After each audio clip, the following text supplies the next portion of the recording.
पश्चिम Asia से बड़ी खबर आज सुबह सुबह आई और उसने पूरी दुनिया की जियोपॉलिटिक्स इक्वेशन को बदल कर रखने की कवायद की है। 24 घंटे पहले तक जो डोनाल्ड ट्रंप ईरान को नक्शे से मिटाने और सभ्यता खत्म करने का धमकी दे रहे थे, आज वही ट्रंप ईरान के सामने घुटने टेके हुए नजर आ रहे हैं।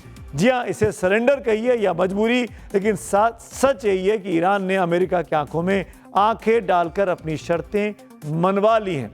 और सबसे दिलचस्प बात, इस पूरी डील का पोस्टमार्टम तो होता रहेगा, लेकिन जो पोस्टमैन बना है वो पाकिस्तान है।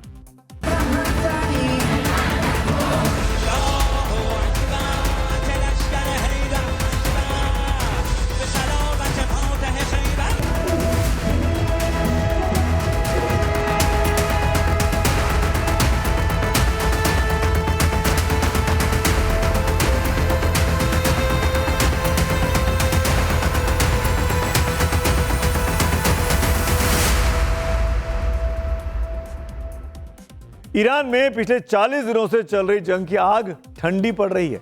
तेहरान में जश्न मनाए जा रहे हैं, तो वहीं तेल अवीव और वॉशिंगटन में मानो सन्नाटा पसरा है। लेकिन इससे पाकिस्तान को क्या हासिल हुआ, ये भी आगे आपको बताऊंगा, लेकिन पहले बात डोनाल्ड ट्रंप की ही कर लेते हैं। भारतीय समय के मुताबिक सुबह 4:08 पर Trump social media platform truth social पर पोस्ट करते हैं। पोस्ट की शुरुआत में ही पाकिस्तान के प्रधानमंत्री शहबाज शरीफ और field marshal general Asim Munir से बातचीत का जिक्र करते हैं। ट्रंप ने लिखा कि दोनों की अपील पर अमेरिका ने ईरान पर सैन्य कार्रवाई को फिलहाल 2 हफ्ते के लिए रोकने का फैसला लिया है।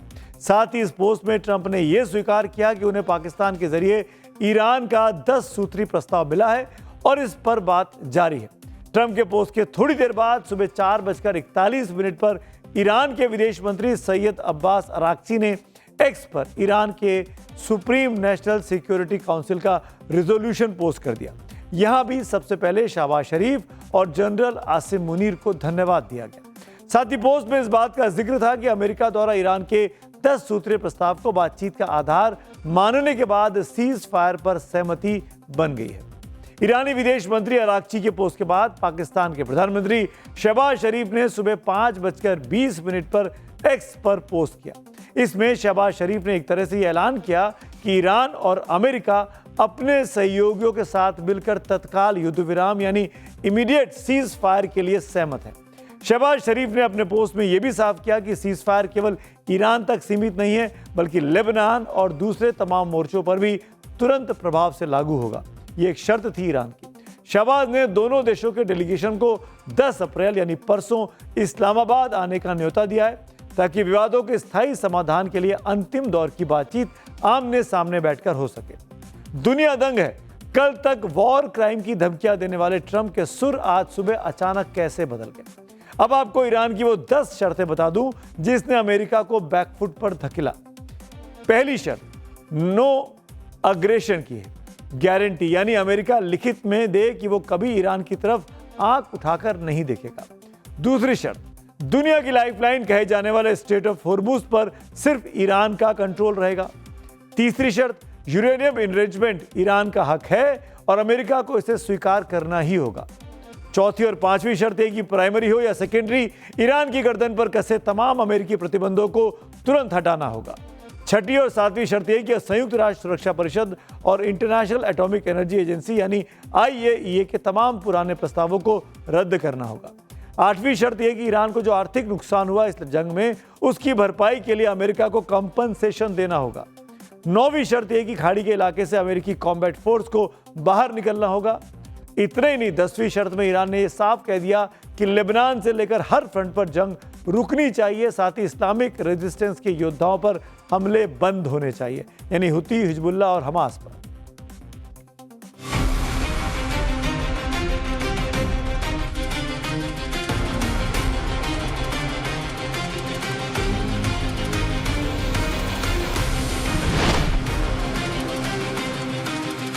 सवाल ये कि पश्चिम एशिया में सीज फायर वाली पूरी स्टोरी में पाकिस्तान कहां से आया।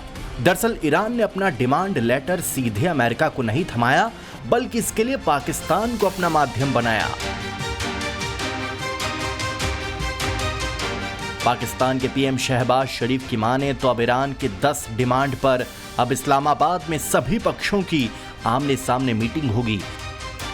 अभी ये कहना कि शांति स्थापित हो गई है ये प्रीमेच्योर होगा, लेकिन ये जरूर है कि ईरान के जो 10 पॉइंट्स हैं उसमें कुछ ऐसे हैं जो कि पहले अमेरिका रद्द कर चुका था, लेकिन वो उसके समेत उन्होंने कहा हाँ इन पे बात हो सकती है। ये एक एडवांस है। लेकिन सवाल यह है कि पाकिस्तान को इससे क्या मिला? अंतर्राष्ट्रीय मंच पर अलग थलग पड़ा पाकिस्तान अब एक नेगोशिएटर की भूमिका में खुद को पेश कर रहा है। अमेरिका को खुश रखकर पाकिस्तान को उम्मीद है कि IMF से उसे और राहत मिलेगी। इतना ही नहीं, अगर प्रतिबंध हटते हैं तो सालों से लटका Iran Pakistan gas pipeline project फिर से जिंदा हो सकता है, जो पाकिस्तान की डूबती अर्थव्यवस्था के लिए संजीवनी होगा। मेरे हिसाब से तो ये एक मैसेंजर की भूमिका निभा रहा है, मध्यस्थता की भूमिका के लिए आपके पास ताकत होनी चाहिए, आपके पास एक ओहदा होना चाहिए, लोग आपकी बात सुनने को तैयार हो। यहाँ तो आप जो अमेरिका मैसेज देता है वही आप आगे ले जाके दे देते हो, वो वहां से जो मैसेज देता है आप यहाँ दे देते हो। तो एक जिसको कहते हैं कबूतर, यानी कि आप चिट्ठी लेके जा रहे हो, उससे चिट्ठी पकड़ाई वापस दे देते हो। वहीं ट्रंप ने न्यूज एजेंसी AFP से बात करते हुए एक बड़ा खुलासा किया। उन्होंने कहा चीन ने ईरान को बातचीत की मेज पर लाया है। ये बयान बता रहा है कि पश्चिम एशिया में अब अमेरिका की लाठी नहीं चल रही, बल्कि चीन की कूटनीति का सिक्का चल रहा है। अमेरिका और ईरान में सीज फायर के खबरों के बीच अमेरिका के रक्षा मंत्री ने एक बहुत बड़ा दावा किया है। पीट हेक्सेट ने कहा कि ऑपरेशन एपिक फ्यूरी में अमेरिका को जीत मिली है। ईरान को सीज फायर के लिए मजबूर होना पड़ा। इतना ही नहीं, हेक्सेट ने ईरान के सुप्रीम लीडर रहे अयातुल्ला अली खमेनेई के साथ साथ उन सभी ईरानी नेता और टॉप मिलिट्री ऑफिसर्स के मारे जाने का भी जिक्र किया जिनकी जंग के दौरान मौत हुई थी। इसके साथ पीट हेक्सेट ने यह भी दावा किया कि ईरान के नए सुप्रीम लीडर मुस्तफा खमेनेई गंभीर रूप से उनके हमलों में ही घायल हुए हैं। सुनते हैं। ईरान के सुप्रीम लीडर डेड, सुप्रीम राष्ट्रीय सुरक्षा परिषद के सेक्रेटरी डेड, सुप्रीम लीडर के ऑफिस से एडवाइजर डेड, सुप्रीम लीडर के मिलिट्री ऑफिस के चीफ डेड। रक्षा मंत्री अब हमारे बीच नहीं रहे। मैंने कई नाम छोड़ दिए हैं।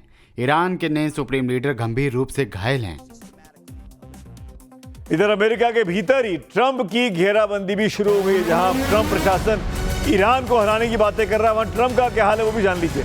सीनेटर मार्की ने कड़ा प्रहार करते हुए कहा कि ट्रंप युद्ध अपराधों की धमकी देकर सजा से नहीं बच सकते।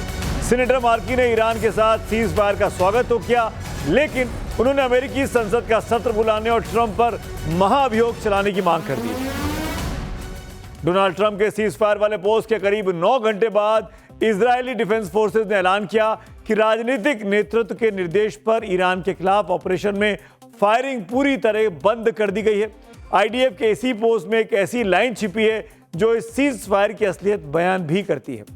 इजराइल ने साफ कहा कि भले ही ईरान के साथ बंदूकों के मुंह मोड़ लिए गए हों, लेकिन लेबनान में हिजबुल्लाह के खिलाफ ग्राउंड ऑपरेशन थमा नहीं है। यानी यह सीज फायर आधा अधूरा है, जैसा कि इजराइल साफ इशारा कर रहा है। इसमें शांति से ज्यादा मजबूरी की झलक दिखाई देती है। इसके फौरन बाद इजराइल के PM नेतन्याहू ने इसी लाइन पर बयान भी दिया और कहा कि सीज फायर समझौते में लेबनान शामिल नहीं है। ऐसे में अब कुछ सवाल खड़े होते हैं। पहला सवाल तो ये कि क्या नेतन्याहू ने ट्रंप के दबाव में आकर अपने कदम पीछे खींचे? ईरान को राहत देकर क्या इजराइल अब अपना पूरा जोर लेबनान फ्रंट पर लगाने वाला है, क्योंकि वो उसकी सीमा से लगता है? और सबसे बड़ा सवाल ये कि इस हाफ सीज फायर से पश्चिम एशिया में जंग थमेगी या नहीं थमेगी, या फिर एक खतरनाक मोड़ पर आ जाएगी। अमेरिका और ईरान के बीच हुए सीज फायर के बाद इजराइल में सियासी बयानबाजी भी तेज है। जहां विपक्ष के नेता और पूर्व प्रधानमंत्री यायर लेपिड, जो कि नेतन्याहू के धुर विरोधी हैं, उन्होंने प्रधानमंत्री बेंजामिन नेतन्याहू पर एक बड़ा हमला बोला है। लेपिड ने कहा कि यह इजराइल के इतिहास की सबसे बड़ी राजनीतिक आपदा है। उन्होंने आरोप लगाया कि राष्ट्रीय सुरक्षा से जुड़े अहम फैसलों में इजराइल को शामिल ही नहीं किया गया। यानी वो कह रहे हैं कि जो समझौता हुआ ईरान के बीच और अमेरिका के बीच, उसमें इजराइल को छोड़ दिया गया, नेतन्याहू कुछ नहीं कर पाए। लेपिड, जो उनके विरोधी हैं, वो ये कहते हैं कि सेना ने अपना काम पूरी तरीके से किया, जनता ने भी मजबूती दिखाई कि वो नेतन्याहू के साथ खड़ी रही, लेकिन नेतन्याहू राजनीतिक और रणनीतिक दोनों स्तर पर पूरी तरीके से विफल रहे। इस वक्त एक और बड़ी खबर है। खलीज टाइम्स के मुताबिक सीज फायर के ऐलान के बाद UAE की एयर डिफेंस सिस्टम ने आज बड़े बड़े हमलों को नाकाम किया है। दावा है कि 17 बैलिस्टिक मिसाइलों और 35 ड्रोन्स को मार गिराया गया। इस घटना ने पश्चिम एशिया में शांति की कोशिशों को एक बार फिर खतरे में डाला। ये सब तब हुआ जब आज सीज फायर का ऐलान हो गया। पश्चिम एशिया में जारी जंग पर सीज फायर के ऐलान के बाद पूरी दुनिया ने कैसे रिएक्ट किया है वो भी अब आपको बता देते हैं। रूस ने इसे पॉजिटिव स्टेप बताया, साथ ही ये भी कहा कि इस संघर्ष में अमेरिका इजराइल की हार हुई है। वहीं यूक्रेन ने भी सीज फायर का स्वागत किया। प्रेसिडेंट जेलेंस्की ने कहा कि अगर रूस हमले बंद करे तो यूक्रेन भी तैयार है। फ्रांस के राष्ट्रपति इमैनुअल मैक्रों ने सीज फायर को खाड़ी इलाके में तनाव कम करने की दिशा में सकारात्मक पहल बताया, जबकि ब्रिटेन के प्रधानमंत्री कीर स्टारमर ने उम्मीद जताई कि सीज फायर इलाके और दुनिया के लिए राहत का पल लेकर आएगा। भारत सरकार ने भी अमेरिका और ईरान के बीच हुए सीज फायर का स्वागत किया है। विदेश मंत्रालय ने कहा कि यह कदम पश्चिम एशिया में स्थायी शांति की दिशा में अहम साबित होगा। बयान में कहा गया कि भारत पहले भी लगातार ये जोर देता रहा है कि तनाव कम करने, संवाद और कूटनीति के जरिए ही इस संघर्ष को खत्म किया जा सकता है। जिस मुल्क की रगों में बारूद दौड़ता है, जहां दुनिया का सबसे बड़ा आतंकी ओसामा बिन लादेन मारा जाता है, वो आतंकी जो कि अमेरिका में आतंकवादी घटनाओं को अंजाम देता है, वो आखिरकार कैसे पीस नेगोशिएटर बन गया। वो देश जहां पे दाऊद इब्राहिम रहता है, वो कैसे आखिरकार ईरान को और अमेरिका को बातचीत की टेबल पर ले आया।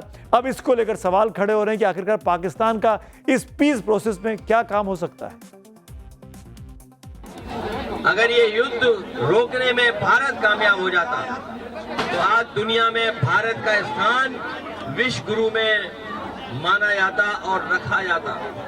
जो विश्व गुरु बनने का सपना था वो भारत ने ये मौका चूक गए हैं। पर एक पीड़ा एक हिंदुस्तानी होने के नाते मेरे मन में है कि 10 तारीख से वार्ता इस्लामाबाद में होगी, पाकिस्तान में। दुखद पक्ष है, एक आतंकी देश पाकिस्तान वो शांति दूत बना हुआ है और आप युद्ध करने वालों के साथ खड़े हो गए। 2 दिन पहले जाके आपने फर्जी मेडल पहन लिया इजराइल का। क्यों किया आपने? ये रोल भारत को अदा करना चाहिए था। देखिए, अगर आप देश को बोलेंगे कि 3 घंटे की पिक्चर देख के खुश हो जाओ तो फिर ये तो फॉरेन पॉलिसी नहीं है।